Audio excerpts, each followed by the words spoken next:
আসসালামু আলাইকুম। দক্ষিণ কোরিয়াতে মৎস্য খাত হচ্ছে খুবই একটি সম্ভাবনাময় খাত।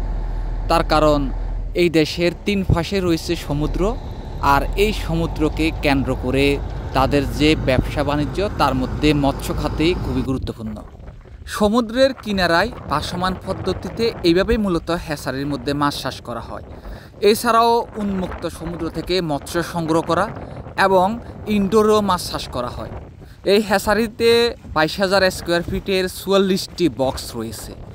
সব মিলিয়ে এটি বানাতে প্রায় ২০ কোটি ওয়ন অর্থাৎ বাংলা ১,৮০,০০,০০০ টাকার মতো খরচ হয়েছে। কোরিয়ার ৮টি প্রদেশের মধ্যে ৬টির মধ্যেই মাছ চাষ করা হয়। সেগুলো হচ্ছে খিয়ংসাং নামদো, খিয়ংসাং বোগদো, সুংসাং নামদো, সুংসাং বোগদো এবং জল্লা নামদো, জল্লা বোগদো। এর মধ্যে খিয়ংসাং নামদো, খিয়ংসাং বোগদো এবং জল্লা নামদোর পাশে রয়েছে মূলত জেজুদো এবং বুসান। এছাড়া খিয়ংগিদো, খাংওয়ন্দো অর্থাৎ সিউল এবং ইনসনের যে ফাঁস সে ফাঁসের কাছাকাছি রয়েছে সুংসাং নামদো, সুংসাং বোগদো এগুলো। মাছ বলতে আমরা স্যাংসন বা মূলখগিকে বুঝি। সামুদ্রিক শেওলা, সামুদ্রিক কাঁকড়া, সামুদ্রিক বিভিন্ন ধরনের শামুক, সামুদ্রিক মাছ, এছাড়াও নাম জানা অজানা বিভিন্ন কিছুই এদের খাওয়ার লিস্টে রয়েছে। এরা সাধারণত মাছকে স্যুপ করে বা রান্না করে বা ফ্রাই করে খায়। এছাড়াও অনেক সময় দেখা যায় এরা মাছকে শুকিয়ে শুটকি হিসেবেও খায়। বাংলাদেশ থেকে মৎস্য খাতে যারা আসবেন তাদের প্রথম কাজ হচ্ছে ধৈর্য ধরে একটা বছর তার কাজটা চালিয়ে যাওয়া, যাতে কাজটা ভালোভাবে শিখতে পারে, বুঝতে পারে, পরিবেশের সাথে খাপ খেতে পারে।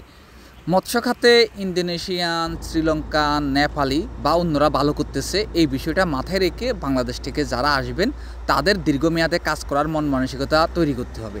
একটা কথা মাথায় রাখবেন, বর্তমানে নিয়মকানুন অনেক কঠিন হচ্ছে, যার কারণে আপনি আপনার এলাকা, আপনি আপনার খাত এগুলো পাল্টাতে পারবেন না। তাই আপনি যদি একটি কোম্পানিতে দীর্ঘমেয়াদে থাকেন তাহলে আপনি প্রথম ৪ বছর ১০ মাস কাটানোর পরে পরবর্তী ৪ বছর ১০ মাসও ভালোভাবে কাটাতে পারবেন। আমরা জানি সকল খাতেই কঠিন, বিপজ্জনক, নোংরা। সে তুলনায় আপনি যদি মৎস্য খাতে আসেন আপনি আপনার কাজটির পাশাপাশি প্রকৃতি উপভোগ করতে পারবেন। অর্থাৎ দেখুন এত সুন্দর সমুদ্র, যাকে যাকে ফাঁকি, নানা রং বেরঙের মাছ, এই যে সমুদ্রে যে বিচরণ, নিজের ট্রলার চালানো, কুলে থাকা, এই যে আসা যাওয়ার মধ্যে বাহিরের পরিবেশে কাজ করা, এটার মধ্যে একটা আনন্দ রয়েছে যদি আপনি সেটা উপভোগ করতে পারেন। আপনারা যারা প্রথম রোস্টারভুক্ত হচ্ছেন তারা ২ বছর মেয়াদে ৮টা ইস্যু পাবেন। যদি আপনারা এই ৮টা ইস্যু পর্যন্ত খুবই ধৈর্য ধারণ করতে পারেন তাহলে আমি আশা করি আপনারা সবাই দক্ষিণ কোরিয়াতে আসতে পারবেন। আদারওয়াইজ আপনারাই আপনাদের ক্ষতি করবেন, আপনারাই আপনাদের পায়ে কুড়াল মারবেন।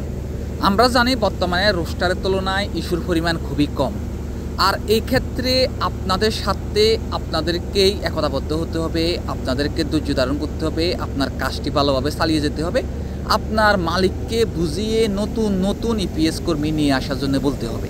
এই খাত পরিবর্তন করে যেহেতু অন্য খাতে যাওয়ার সুযোগ নাই, তাই সবাই মিলিয়ে একতাবদ্ধ হয়ে এই খাতে কর্মী বৃদ্ধির জন্য কাজ করে যাবেন আশা করি। তো আজকের জন্য এটুকু। সবাই ভালো থাকেন, সুস্থ থাকেন। আসসালামু আলাইকুম রহমতুল্লাহ।